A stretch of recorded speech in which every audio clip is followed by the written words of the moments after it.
Welcome to Donuts, Design, and Debate, the podcast where we discuss and you decide how many coveted donuts a particular design receives. I'm the moderator for today's debate, Matt Robison, and this time we're talking about pocket doors. Now, if you're not familiar with pocket doors, they're not your traditional door that swings on a hinge. It's a door that runs on a track in the ceiling.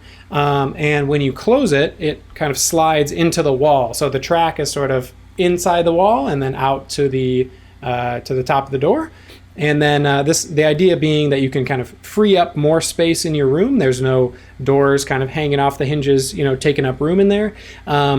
And also encouraging flow between spaces, kind of opening things up and encouraging more traffic between your two rooms there. So these doors first came about in 1850s, also known as the Victorian era, of course, as we all know, in England and the US. They originally had that track on the ceiling, but also on the floor as well, which unfortunately was a little bit of a tripping hazard. But once the technology improved, then they didn't need that bottom track anymore. So pretty much all pocket doors that you see nowadays and after that got rid of that floor track because it's, you don't want to trip on that thing. In the 1880s, they became a lot more popular as the installation technology, as I mentioned, improved. They're popular for entertaining, this ability to create an open space quickly for people. During that time, they were particularly used to separate the parlor from the dining area. So for entertaining, you would have people out for drinks or whatever, and then during the dinner portion, you could close the pocket door for a more intimate setting, like in your dining room.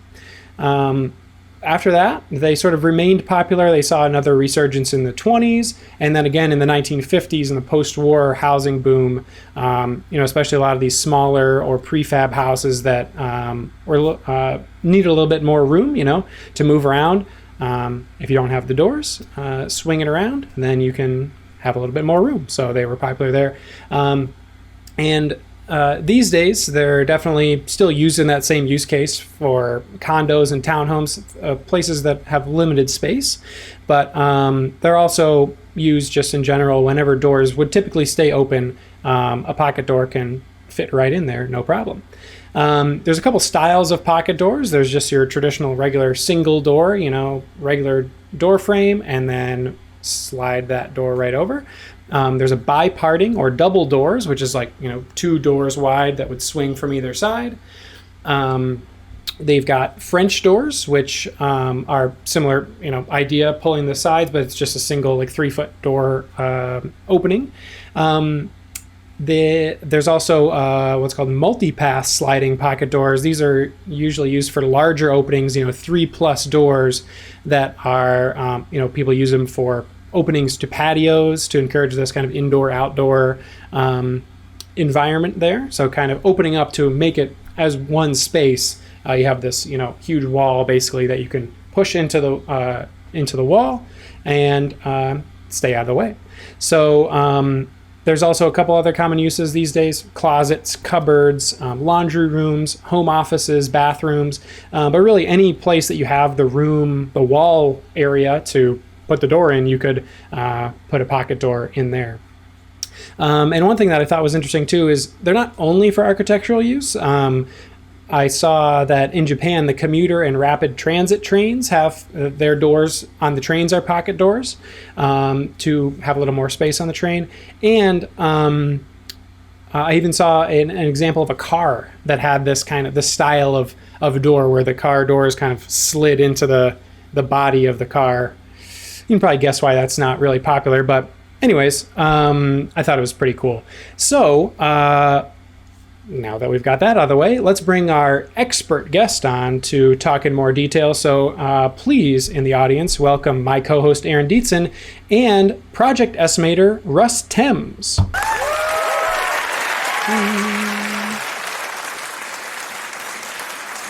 There you go. Welcome to the show. All right. Looks like you got a little residual donut on your face there, Aaron. Sorry, I had to go with powder today and finding some downsides to it. Got to just You need a wet shove it wipe, all in not a one dry way. napkin. Yeah, this is just causing chafe right here. I'm I removing ain't gonna skin cut and it. hair. Thanks, man. Okay, note for next time, no powdered sugar donuts. So Russ, thanks for joining us today. And want to talk a little bit about your expertise in the door area. You know a lot about doors, you know about pocket doors. So what's your background in, I said you're a project estimator, but what's your background and knowledge of doors and pocket doors? Well, my background is before I was an estimator, I was a carpenter that worked in the field, mostly doing trim carpentry and then management. So I've hung my share of doors. I've hung my share of pocket doors back in the day before I became an estimator. It's been a while now, but I would say my expertise comes from those times and just seeing the functionality of those. Of how they work. Nice. That sounds awesome. So you made this kind of transition in your career, it sounds like, from the carpentry side of it to this estimating side. And is there a particular one you like better? Do you have any preference? What do you like there? It was well, I really enjoy what I'm doing now. I like not being in the field. I had an accident on a job site 10 years ago, and that sort of, once I recovered from that, I moved right into estimating, and it kind of answered those questions that most carpenters have to answer at some point if they've been swinging a hammer long enough and their body starts to feel it. I just answered that in one fell swoop, literally, and it's actually been a great turning point for me in my career in the field of carpentry to just kind of use the knowledge that I had in a different way. So, gotcha. Yeah. Well, sorry to hear about your injury, but glad that you could make something positive out of it and do something you like doing. So that's great. Nice. So let's get into the debate. This is what you came here to see. So, how the format of the show goes is we'll have opening arguments from our pro and con side for whether or not pocket doors are good design or not.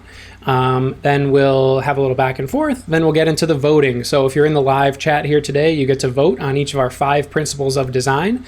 And our debaters will argue back and forth, and you get to vote in real time. If you're not watching live, hey, you got to join live if you want to vote. So you here in the live chat are very lucky and have a great responsibility to vote your heart. So Russ brought the topic today, but he also brought which side he was on.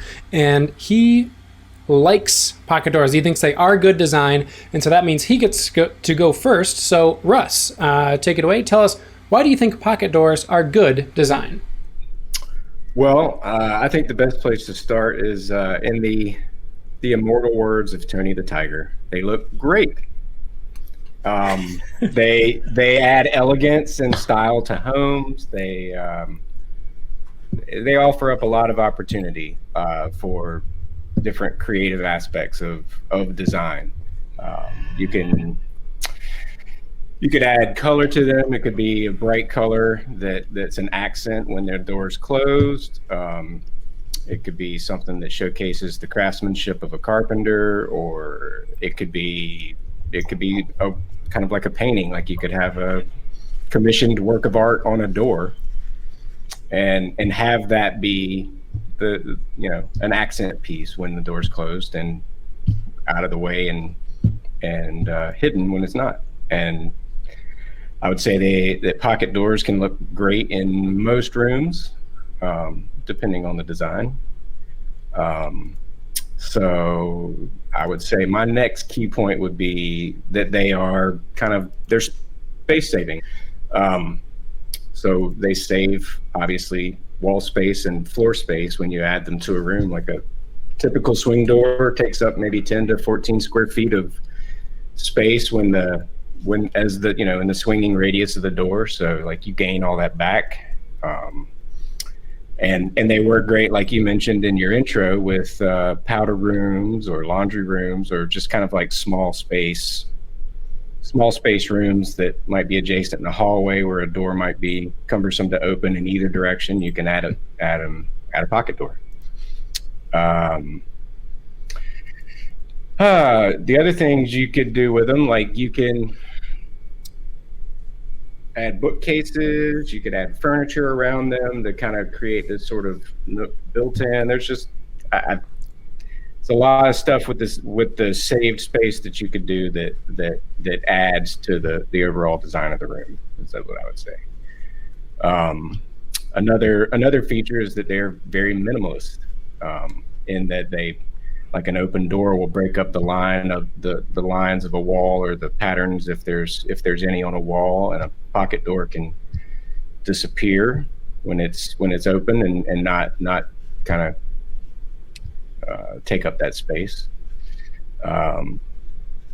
They also create flex space. So again, like you mentioned a lot of my points in the beginning in your description of the history of pocket doors, but I think they're valid. They, like you were talking about with the parlor and the dining room, you can create these spaces that when the doors are closed, especially if you have biparting pocket doors that disappear into walls on either side of an opening, you can really create two rooms and use them for specific purposes, or open those doors up, and then you've got the rooms that become one and kind of can function differently. So I think they're really good for things like that.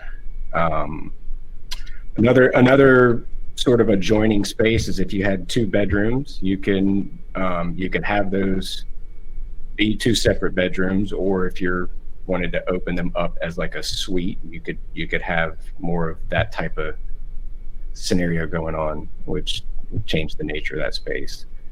And then let's see, for remodels and stuff, because of their historical nature and they were, like you said, they were originated in the 1800s and then fell out basically due to the way that they mounted with the floor and on the floor. And then as the track system got better, they create more opportunity for doing renovations and kind of just historical accuracy when you're doing a renovation, or you can use them functioning in a modern home. They work kind of in both as well.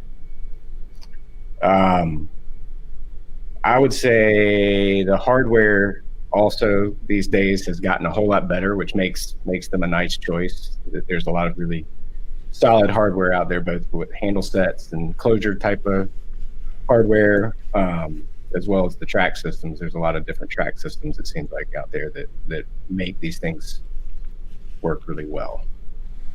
Yeah, a lot of great arguments from experience.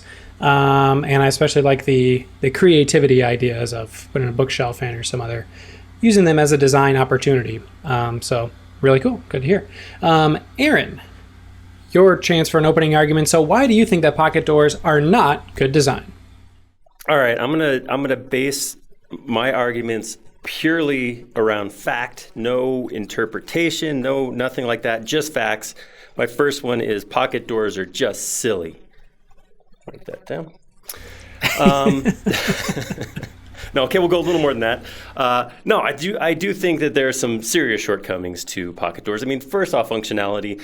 Because these are hung and they have to glide on a track, they're generally made of thinner, lighter materials than you would get with a regular door. They do have to clear off the ground, so they're not resting. So you end up with a less secure connection or closure than you would with a door on a hinge that has the full trim all the way around. So there is less security. There's less stopping of all the other things, the light, the sound, I'm sorry, I don't mean to be unprofessional, but the smells. I mean, it just doesn't keep things in the other room. So I think that's a big thing right there. The other thing, I know Russ already pointing out that, there's big changes, they're getting better, but I think a lot of people still see them as being dated, right? So a lot of people walk in and they're like, ooh, pocket door, 70s are awesome. And I think that kind of feel goes along with them. There's a little bit of stigma on them right there. They're also, when you compare the process of installing a hinged door versus installing a pocket door, there's two different worlds. I mean, the amount of space you need for a hinged door is just slightly bigger than the door. You got to have your studs in there, support for the frame. If you're going to put a pocket door in, you got to have over double the length of the actual opening available for the door to slide back in. Then there's much more hardware. Generally speaking, and this is not aimed at our guest, of course, but there's framers out there who don't know how to put a pocket door in. It's just a thing. There's also a significant cost of hardware versus standard. The people who do know how to put them in, it is more time, it is more effort. So it's a bigger deal to put a pocket door in than it is to put a standard swinging door. I got more thoughts on it, but these are the big ones, is that when it comes to putting something in your house to close one section off to another, it should be simple. It shouldn't be something you have to work with. I know hardware is better than it used to be, but I think, there's still the simplicity of just grabbing a knob or a handle right there versus trying to reach in there and maybe if it's flush to the wall, get the pop-out secret handle to come out so you pull it out. It's a lot more work. It's harder to install. It's just not quite as simple. It's not as easy a thing as a door that swings open, swings shut. And I think I'm going to close with a thought for you. I don't have a quote. I don't have any serial mascots to reference in mine arguments, but I'm going to ask a question. I'm going to pose a question. If pocket doors are so great, I actually tied it to yours. I'm sorry, let me start over because I got excited about that. If pocket doors are so great, why aren't they everywhere? Interesting. Okay. Food for thought. Good opening argument there. And I'm sure, Russ, you're simmering with counter arguments that you want to bring to Aaron. So what do you have to say about what he said there about your precious pocket doors? Well, they might not be for everybody. And I think they should go in certain types of framing. I don't think that they have to be as complicated as you make them out to be. Yeah, I think because of the hardware that's available now, you can spend maybe a little more time on a pocket door, but the payoff in the end, if it's done right, I think you can mitigate a lot of the sealing and of the door for smell purposes or whatever else goes on the other side of the door. You can. I think there's ways to address the shortcomings that you mentioned. And yeah, maybe not everybody knows how to install one, but a good carpenter, trim carpenter, should know how to install both pocket doors and doors, I would say. Or one who takes that job seriously. There you go. You got to bring in the pros. What do you think, Aaron? That just feels like a big if, right? Like, yeah, if you could find the right guy. So if we're talking right now, we are still in a shortage of people who know how to put houses together. So it's still it ends up being a big if. And I do think that a lot of this does come down to how accessible is it? How easy is it to put it in? How can I actually even get it in my house? And I think that's a big piece to go, well, yeah, you can, but you got to find the right guy, which, granted, I agree. You should have a framer and a trim guy who know what they're doing. But, should's a word that I'm not a fan of. Now, when it comes to your domicile, you need to guarantee that everything's going to go great. Okay, nice. So now's the portion where we'll get into the voting. We can condense all these arguments into actual analytics and metrics here. So what's going to happen, like I mentioned for the live audience, a poll is going to pop up at the bottom. We're going to talk about each of our 5 principles of design. Are pocket doors useful? Do they have aesthetic appeal? Are they simple? Are they environmentally friendly? And lastly, are they honest? So we'll go one by one on these. And the first one, of course, is, are pocket doors useful? Russ, take it away. Pocket doors are useful. They add a simplistic element. When installed right, they function well. They create the right space for other elements of the design of a room. I think because of their minimalistic and simplistic nature, they are right. Nice usefulness right there. Aaron, what do you think? Well, like I said, I there's options. I get it. There's options. But just across the board, a door is intended to close off one section from another. And if you have a door that doesn't do that completely, is it a door? I don't know. I just... Do you have a hanging slab that just kind of... are we talking like... Is this a door that shuts, or is this a fancy version of like beads hanging in a doorway? And I just don't see it as being quite as functional as a fully closing door with swing hardware. That's my thought. All right. Well, they're just pockets. They're not pocket doors, apparently, to you. But yes, they are useful. One donut for you, Russ. Nicely done. On to our next point here. Do pocket doors have aesthetic appeal? And Aaron, you get to tell us why they don't. Well, I mean, if you like that dated look, if you like, I think the most popular pocket door, when I was doing some research, the most popular pocket door in the world was the one on the set of the Enterprise for Star Trek. So, like it or not, that's what a lot of pocket doors invoke for a lot of people, is that shh, and it's not a look for a lot of people. So it's a dated look. I think it lacks aesthetic appeal. All right, Aaron thinks Star Trek is dated. Russ, what do you think about aesthetic appeal for pocket doors? Well, first, to address the elephant, you might be offending a whole contingent of Trek fans out there with that comment. But I think that I think there's a whole lot of room for aesthetics of pocket doors, and I don't think that they actually have to be dated. I think they can survive in the modern era. I think there are a lot of options that from all styles of design that they can be used with. Like I said in my pro argument of, they can be a painting, they could be an accent color, they can be an art piece or a moving sculpture.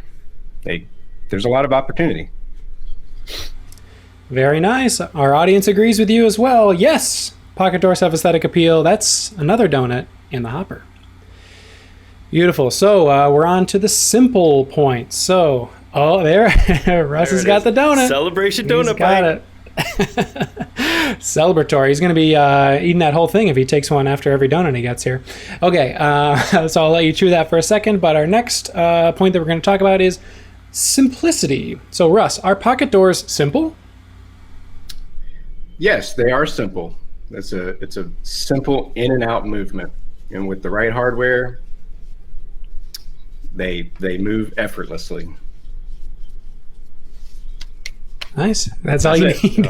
All I need. Okay, I'm gonna hop in here, Matt. I got this. That was a huge asterisk, by the way, with the right hardware. When you compare, I mean, just straight up, this is just facts. The number of pieces of hardware you have to put in to hang a pocket door versus 2 to 3 hinges for an interior door and a knob, not even comparison. If you go look at the price that it costs to get the hardware, and granted, there's an array. There's an array on both swing door hardware and pocket door hardware. It is just a vast difference. We're talking like twice as much for pocket door hardware. And then on top of that, installation, I went and looked up installation cost, and the average installation cost where I was at to install a pocket door was twice what it is to put a hinge door on. That's because it takes more work. They're not simple. They are more work. And when it comes to, design principles, harder to install is less simple.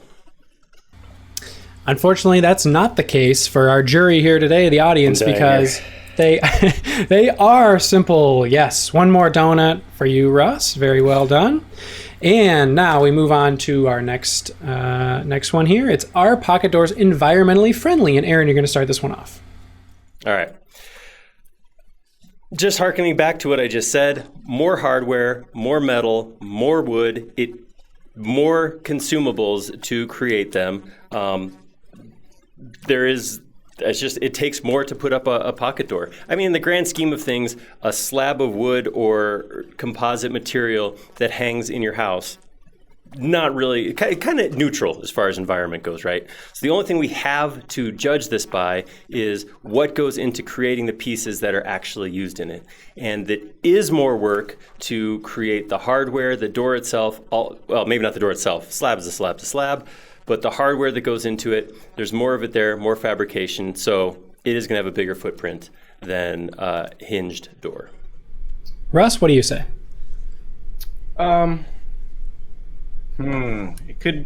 That could be a valid point. However, I'm struggling on the environmental impact of it. It's a rough one. It's a rough point for this particular one. Yeah, you've got 3 to 4 hinges depending on the size of the door. I get it. But we're not comparing specific hardware. We don't know. There could be manufacturers of extruded aluminum track and quality stuff that also has practices. So we might have to dig into specificity of where that hardware is coming. And there's multiple ways I think that you can build pocket doors, and not just with the quick and dirty kits that don't always function well. So I don't know what else to say on the environmental aspect of it, but might lose the donut on this one. But. No, it was a close one, neck and neck the entire time, but just eked it out. So yes, they are environmentally friendly. Whew. Oh boy. Okay, we're going into our last donut here. So everyone in the chat, don't forget to vote. This is a big one. And Russ, you're going to start us off. Do you think that pocket doors are honest design-wise? Are they honest? Sure. You know exactly what you're getting when you go to open a pocket door. It's a simple motion. It's you know how they function. We've all opened a pocket door, and when you open one that's running smoothly, it's honest. All right, Aaron. All right, I'm gonna go the other way. Obviously, a pocket door is just a door that's a liar. It hides from you. It's secretive. Who knows what it's thinking back there in the wall? You don't know. You don't get to see it. It thinks it's a wall. I mean, you pull it back in and, hey, I'm a wall. But you're not. You're a door that's hiding and you're lying. It is not honest. It is the opposite of an honest opening. It's not honest. Okay. How did that lose me votes? Come on, guys. 11th hour, the votes went the opposite way. So here it is. Pocket doors are honest, and that means out of 5 possible donuts, pocket doors have our very first perfect score, 5 donuts. You did it, Russ. Congratulations. That is big. Ooh, yeah, enjoy that donut. You deserve it. I'll take a victory lap. That's awesome. Wow. Yeah, I wasn't expecting that at first glance, pocket doors to make the clean sweep, but yeah, here we are. Right. Eric says to quote Keanu Reeves, whoa. Yeah. And so there we are. Thanks for watching the show today. Thanks for listening. And Russ, if people are interested where they can find you online, where should they go to do that? I don't think there's anywhere you can find me online. I'm not promoting anything necessarily other than my company I work for. But we're just a builder in Asheville, high-end custom home builder in Asheville. If you want to see the projects that I estimate on, you can go to jademountainbuilders.com, and there you go. Nice.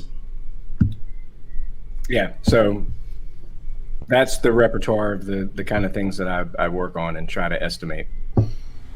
Okay, beautiful. Jade Mountain Builders. Yeah, check it out. So yeah, like I said, thanks everybody for, let me get myself up on the screen here. I don't want to leave You might you see a without. pocket door or two in our builds. Oh, okay, a little teaser. Gotta check out those, check out the website to see if you can spot any pocket doors. Tag us if you find any. Okay, like I said, thanks for voting, people in the chat. Thanks for listening, and come back and join live if you're listening to the recording. And yeah, have a great day. We appreciate it.